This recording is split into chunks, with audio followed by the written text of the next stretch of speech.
Good morning, everyone, to another Teacher's Table.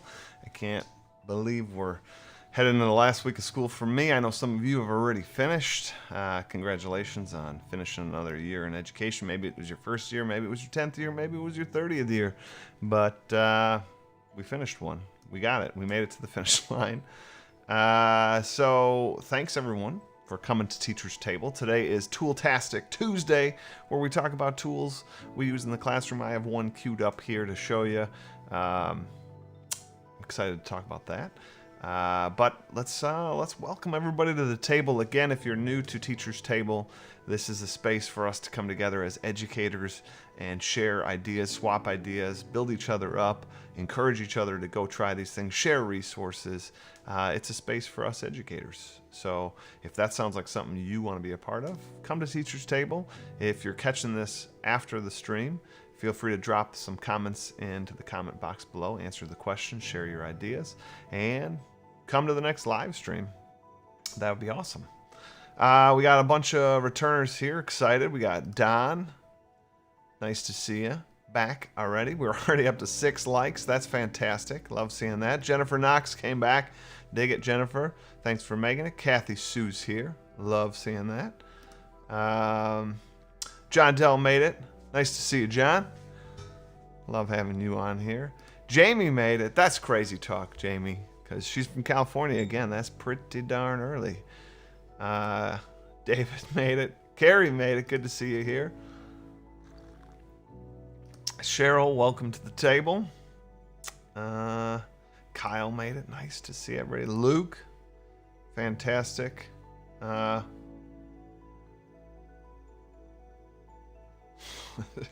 Jennifer says, thanks for tagging me. As a reminder, I'm going to have to take off in a few minutes, though. Lots going on around here. No problem, Jennifer. Thanks for stopping by the Teacher's Table, saying hi. Definitely makes my day.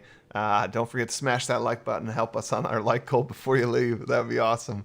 All right, everybody. Eric Nelson, good morning from Vietnam. That's awesome. Welcome, Eric. Glad to have you here. Yvonne's here. Long Island, New York. Ooh. Looks like Jennifer definitely was ahead of my comment there. Nicely done. All right, so today, Tool-Tastic Tuesday.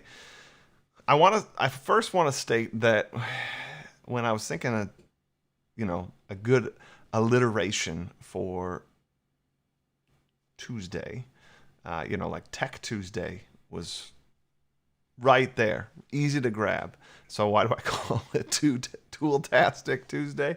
Is because I didn't want to limit myself to just tech tools. Now, today's tool is a technology tool, but I do want to point out, we can use that title to really talk about all sorts of tools that happen in our classrooms. So, yeah, I just want to point that out there. All right, so the one that I was going to show today is one that I've used for probably the last year and a half, but super glad that I started a year and a half ago before this whole Corona thing started. And it has definitely been used more and more efficiently during the Corona, and that is Google Sites. Google Sites. I thought we'd take a peek here at Google Sites. I have, this is mine, and we're in the editor right now. So you can kind of see what the editor looks like a little bit. Maybe I should bring up my website.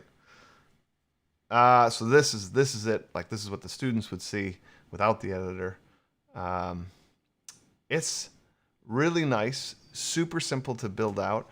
And in fact, you can kind of quickly build a whole new website or just add to one one that exists already. So for example, when Corona hit, my normal history flow wouldn't work. So I needed to actually build out a whole new Google site. And it took me like no time at all to make it look good, make it work. And because kids had already been using my Google site, it wasn't hard for them to transfer over here. You can see I called it Free Range History due to the fact that kids aren't in school anymore. They're out. So I made this website, Free Range History, and it worked. But what it allows me to do is sort of organize my thoughts for the students. So you can see here I have this resource banner, and they can get my textbook. I can do that because the only people that have access to this site, like you guys, can't actually go here. You have to be at my school. You have to have a school email address to really access this. So I can put my textbook on here. You could put things that you could put in an LMS. I could set this to be public, but then I couldn't put things like my textbook up here, which is super helpful to my students. Video tutorials. So this just links to a page where I've created some video tutorials. Let's take a peek at that, I guess. So here were things that I thought they might need. Our school has Macs, so I wanted to make sure they understood how to like export from iMovie. These are things we might have done in class, but we didn't necessarily have time to teach them.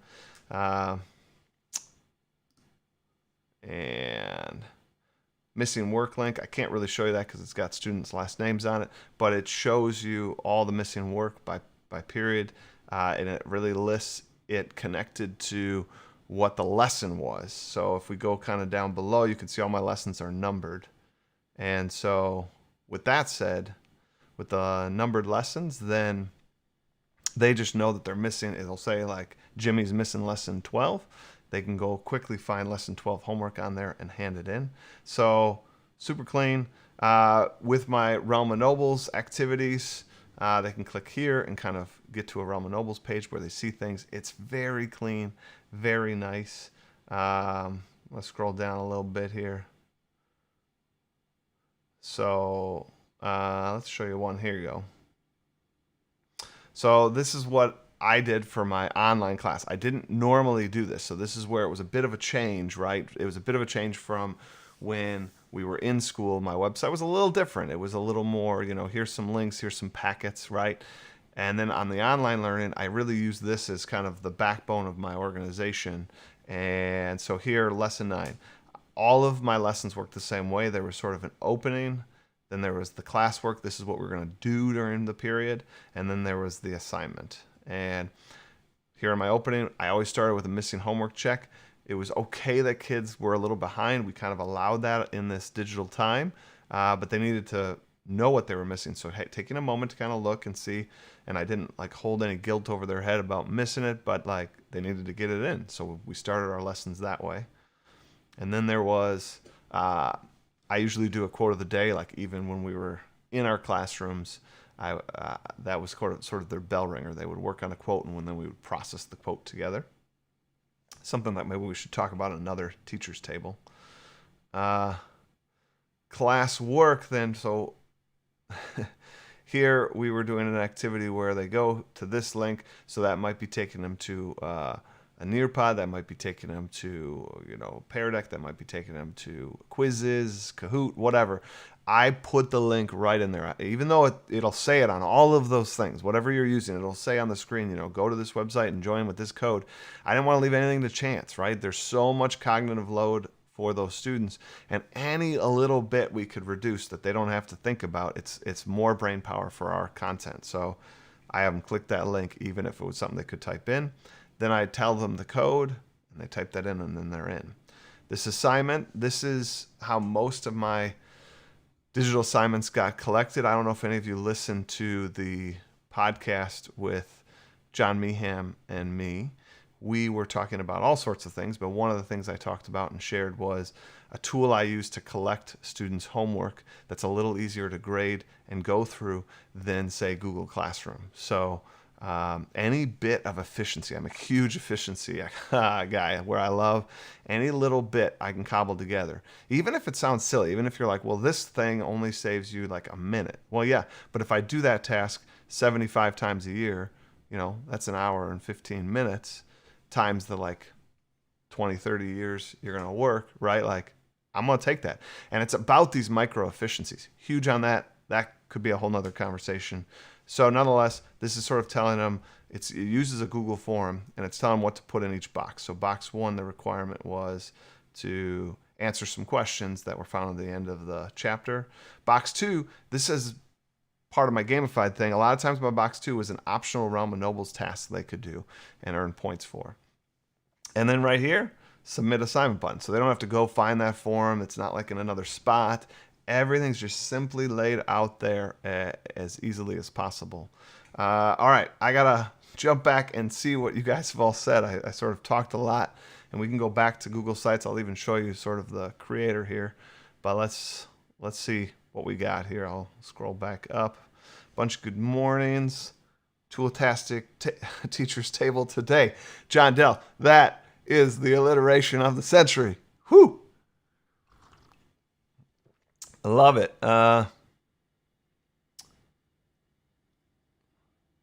Yeah, John. So I'm telling you, Google Sites so clean, and you can use, like, if you want a more thematic sort of go through something, you can do that launching off of the Google site. So the Google site to me was just a cleaner way. I have a thematic Realm of Nobles site where they have to click the castle and click the door and go down the stairs to the dungeon, and students love that. But then there are a lot of students that are like, but I just want to see my homework. I just want to see the unit. So having the Google site be the clean spot, right? And then having my Realm of Nobles be kind of the more exploratory nature is a very nice hand in hand. So anybody gamifying, you could totally do that. Don's sharing us a bit of a tip here. I'm sure you guys are already read this, but he loves Google Sites, but you can't create and edit on an iPad. I just don't understand why. The new Google site is 2 years old. So that's a good tip. You can't use it on your iPad. But again, set your class up at home, your school computer, whatnot. But maybe it doesn't make a great project for students per se. That's fair enough. Let's see here. Kyle sharing here. I've been really focusing on G Suite tools and building as much as I can instead of using other programs and sites. Keeping it centralized is easy and follows process. I dig it, right? That's important to sort of, I don't know, make it streamlined, connected, together. I dig. Good call, Kyle. I do that a lot with tools. I try to simplify my life by using similar tools kind of over and over, I guess. We're at 21 likes. Let's hit that. Our like goal today is 25. All right. Let's see here.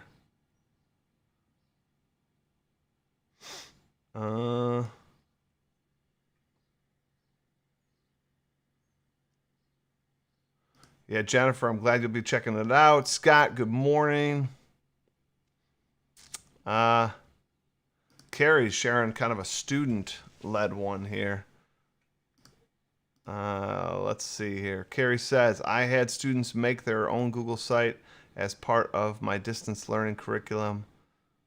It allowed me to have them write about it. That's awesome. That's a sweet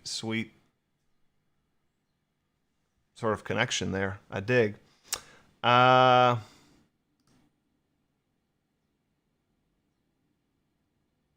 Let's see here.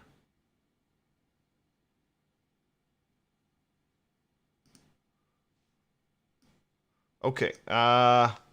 Continuing on here. Sorry. It says you guys have really chatted throughout today, which is fantastic. I love it. Phil says Google Sites really continues to update, which is fantastic. That I dig. I'm sort of new to it, so I didn't know necessarily how much it updates, but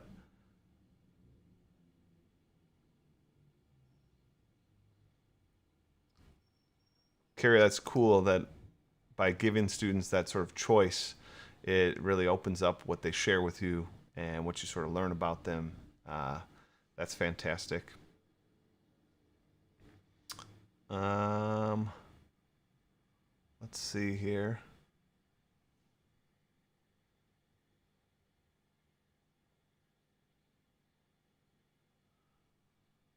Bonnie said at first she was a bit disappointed. There were some font limitations, but now Google Sites being able to change the code really helps make a difference for her. That's good to know. Nick Davis made it. Welcome, Nick Davis. Maybe if you haven't hit the like button, Nick, you could put us over the top. We're at 24. You could smash it. We could have that little like goal party. Let's see. Jennifer Ledford making it here. Happy to have you. Always. Elizabeth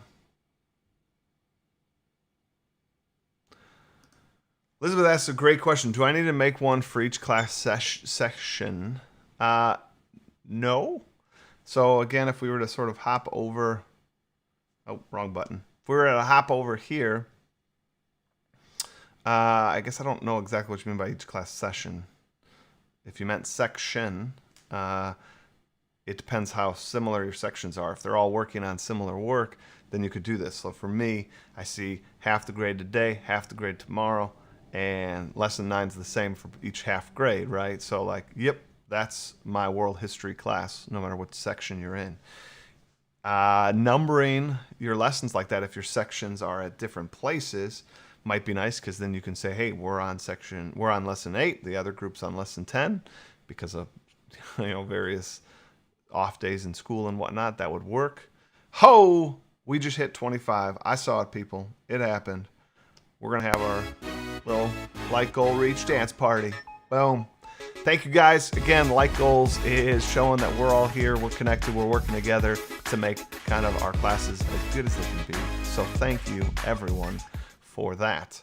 All right, so Elizabeth, we were saying you don't need to necessarily make one for each section unless they're totally different. But what you can do on one site, if you want, where I have all the way up here, right, you could have links.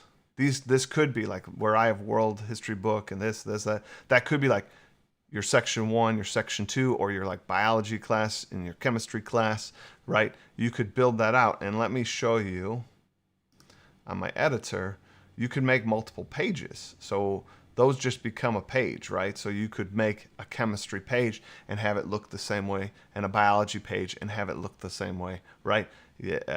So one site could house all of your sort of classes, if that makes sense.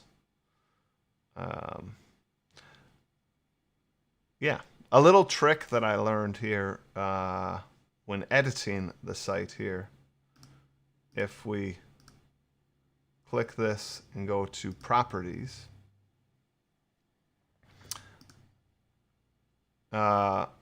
the name of this is current unit. So what I did was I want to make my current unit I want to be able to change that out, right? So when we get to the next unit, they go there. The current unit is, see with the little house, that's my home button, if you will. Like, so basically when you go to the link that I've shared kids with about this class, this free range, it will always take them to the current unit. So when I swap out and I make like Rome the current unit, and I change its title to current unit and make the little house graphic go on there, then when they go to the link that I've given them for my website, Rome will be the first page, right? So I can make homepage right here. And that's a nice little feature that you can do where you can always keep kind of the current unit at the forefront, which was a nice little feature I dug. All right, I did say I would sort of show you how easy it is to make it for those of you that haven't used it. Here I just made a folder. I called it test site in my drive. You go to new, you go to more, because Google always gives you more. It does. It really does. I gotta love Google. And you just drop down a little bit, and one of your options is Google Sites. And wait for it. Boom. We have a web page. We have just made a web page. Done. Done. See, teaching's that easy. No, just kidding. But you can see, you got your editor over here, you got your pages, your themes, and sort of this is the editor for this page. Well, that's what insert sort of means. So here I can title it. Well, let's not remake free range histories. Let's do castles. Let's say that was our unit, that was our theme, that was the project, whatever you're going to use sites for. And you could really use it for even those kind of tasks too, like your projects. You could change image here, upload or select image. I'm going to hit select image. They gave you some like nice ones to choose from, but you can even go to search here. I'm I'm going to put in castle. Ooh, I like that little sunsetty one. Hit select. Oh, now I have like a beautiful looking thing. Site name here, I can call it like world history, right? And all right, so now we need some content down below, and we got all these options over here. We can just make a table of contents. We could just put a button there, a divider, right? You get the idea. Or they have these predefined, like nice looking sort of options here. So for example, I used this one to put those like the textbook, the videos, the video tutorials they could see, right? And the same thing, you just hit plus, you can upload a photo, or you could select an image. You can make these links. So mine, they can either click the graphic or the text below. I try to make it as simple as possible. You don't know how their mind is going to use this. So when you're trying to think of UX, user experience, UX design tells you to like have multiple paths to the same thing. So again, I take the time to link the picture as well as the text below. Definitely helps. Or take away the text below so there isn't that confusion or difference. This was the, where is it? Here. This is the one I used for like my classes, my lessons, right? So here I'd put lesson 1. And if you want alternating graphics, like if I want lesson 1's graphic to be on that side, you can duplicate this. And now let's say I want to move that over there. Call this lesson 2. I did do blog style where the newest was at the top, so kids didn't have to scroll down, you know, at the end of the unit, have to go all the way to the bottom. That's not fun. So you can really see how quick and easy this is. Pages, you just add a new page, title of the page. I could call this, like going back to Elizabeth's question, if I taught 2 different classes, if I had my world history class and my like whatever geo class, right? And I can change this graphic up here to be more geography based and have our home page still being that.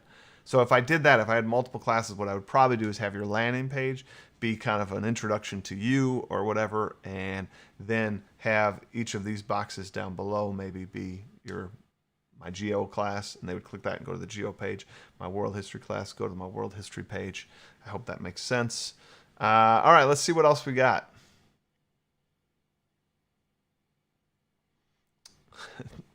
Timothy, I hope you do find one and use these tools.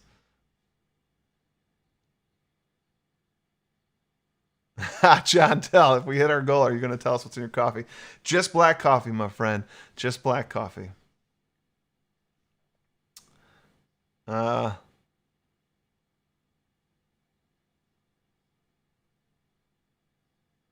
Eric Nelson suggests that we could, loves the gamification integration there. You might even allow the sort of economy to incentivize a little bit that turn-in homework rate. That's not a bad idea. There's lots you could do there. Let's see, Kathy Sue. I've been using my site to do a lot of blogging and journaling. I was part of Lisa Johnson's Creativity Productive Quarantine Challenge. That's awesome. I love it. And you're going to have that, right? That's what I love about journaling. You're going to have that to look back on, which is super cool. Jennifer uses Google Sites for breakouts. Breakouts are fantastic, and Google Sites makes an easy way to make a virtual breakout if you want. Looks good. Holly made it. Good morning, Holly. Sorry I didn't see this for a while there. Maybe you were the one that put us at 25 likes. That's fantastic. We just made it. We're at 25. Our high is 30. Is it 33? I don't remember. We got it last week. So many things to hide on the site. I think I saw Nick Davis ask a question about how do you have Easter eggs on a Google site. So if you want, Jennifer, if you haven't already, maybe share that out.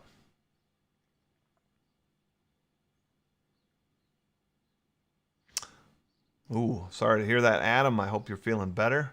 Dang. John Dell saw that picture of Punch Out on my site. That is another Tool-Tastic Tuesday discussion. I have a Punch-Out sort of game that I play. It's not Punch-Out, so don't get too excited, but I use that as sort of the graphic, the analogy, and kids dig it. It's a really fun activity. Maybe we can do that later this summer.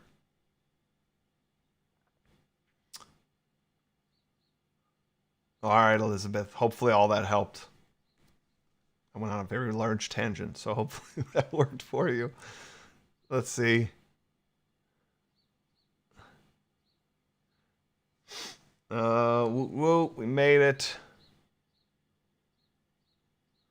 John, you can't currently create passwords to different sections. If that is a big piece of your gamified class, I would use a website creator called Wix, which maybe we'll also detail that on a Tool-Tastic Tuesday. Wix is a pretty powerful tool in which you can individually passcode sections of your website, for sure. Another way to do it, depending on what you're trying to do, is you could make it so that you put a password protected file up. So then, and then inside that file is the link to the next thing, right? That would work.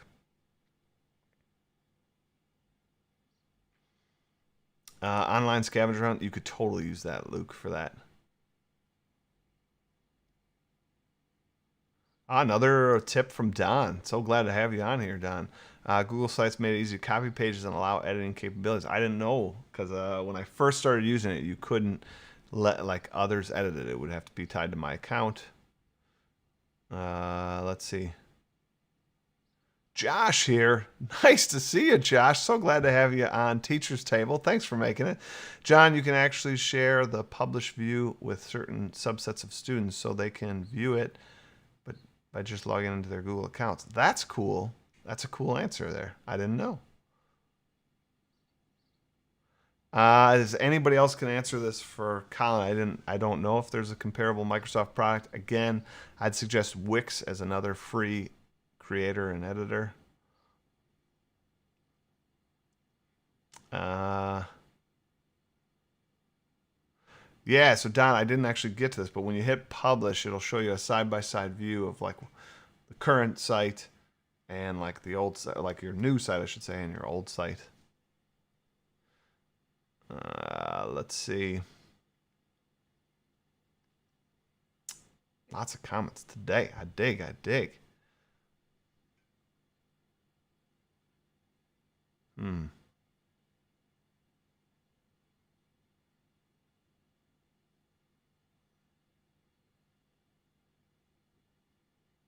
Ooh, Don sharing a tool. I'm going to cue that up here for us. And maybe we can...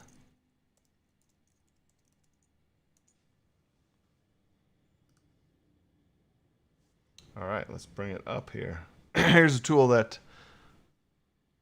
he says, love it for online class and PD sessions to get more audience engagement. Whoa.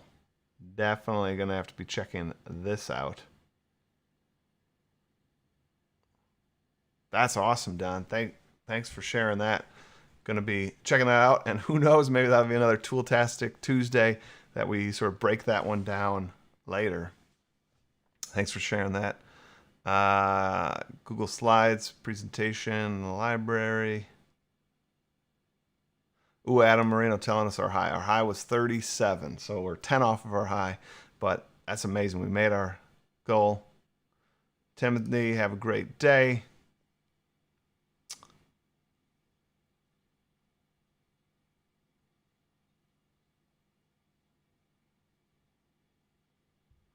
Elizabeth, I think Don was saying you just can't edit a Google site on an iPad. They can still use it, so that shouldn't slow you down. If you can do the creation on your Mac, and then they can edit it. They can play around with it. Adam asks, how do you create a password protected document? On the Mac, it's pretty easy. If you on a Mac, when you save a document as a PDF, before you hit the save button, there's a little drop-down feature, and one of the features, once you open that drop-down, is password protect, and there's a box to type the password, and you hit save. I used this for a digital online scavenger hunt well before Breakout EDU ever existed. I've been doing it actually since I taught at my old school, which I've been here for 12 years. So, yeah, I was doing that 13, 14 years ago.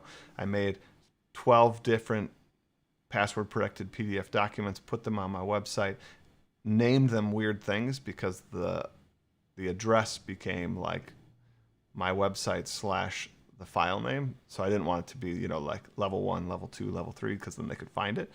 So in document 1, when they figured out the password by doing all the scavenger hunty things to figure it out and do that, in document 1, it had the link to document 2. So they never really had to go to the website. Click document 2, out comes a gray box, and it's like, you need the password to enter in here. They then enter in the password that hopefully they know right, and then that opens up document 2, and so on and so forth till they got to the 12th document. Super fun. That's another. We could do that for another Tool-Tastic Tuesday, but I guess I just sort of went over it. There isn't much more to say. Let's